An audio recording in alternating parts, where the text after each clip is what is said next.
नमस्कार दोस्तों। तो चलिए शुरू करते हैं हमारी आज की कहानी। एक बच्चा बहुत बीमार था। उसकी माँ उसे लेकर एक अस्पताल में गई। अस्पताल में डॉक्टर नहीं था। फ़ोन करके डॉक्टर को बुलाया गया।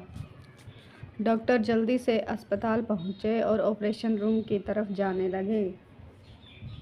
वहाँ पर खड़ी उस लड़के की माँ बेहद चिंतित थी और वह बहुत देर से डॉक्टर का इंतज़ार कर रही थी। जैसे ही उस बच्चे की माँ ने डॉक्टर को देखा तो वह बोली, आपने आने में इतनी देर क्यों कर दी? क्या आपको पता नहीं कि मेरे बेटे की जान खतरे में है? आप लोग इतने गैर जिम्मेदार कैसे हो सकते हैं? डॉक्टर ने कहा, माँ जी, मुझे माफ़ कर दीजिए।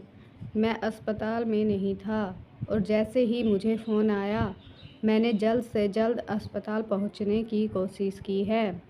कृपया आप शांत हो जाइए ताकि मैं आपके बेटे का इलाज कर सकूं। लड़के की मां ने कहा, शांत हो जाऊं? क्या आपका बेटा यहाँ लेटा होता और मौत से लड़ रहा होता तो आप शांत हो जाते?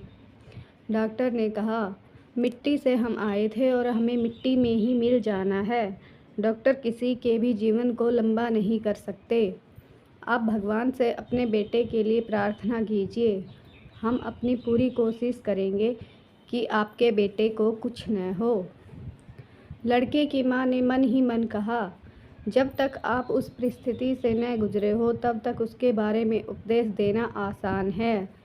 कुछ घंटों के ऑपरेशन के बाद डॉक्टर बाहर आए और लड़के की मां को कहा, भगवान का शुक्र है कि आपका बेटा अब सुरक्षित है।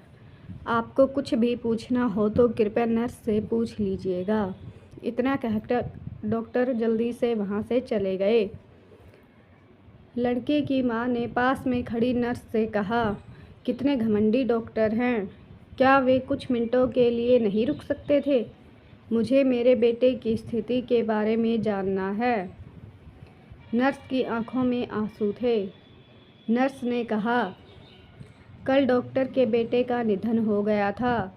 जब हमने आपके बेटे के ऑपरेशन के लिए फ़ोन किया बेटे के अंतिम संस्कार को बीच में छोड़कर ऑपरेशन करने आए थे। अब लौटकर वे अपने बेटे के अंतिम संस्कार के कार्य को पूरा करेंगे।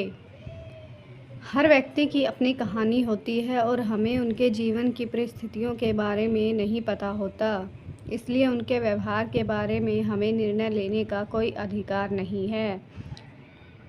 कहानी सुनने के लिए धन्यवाद।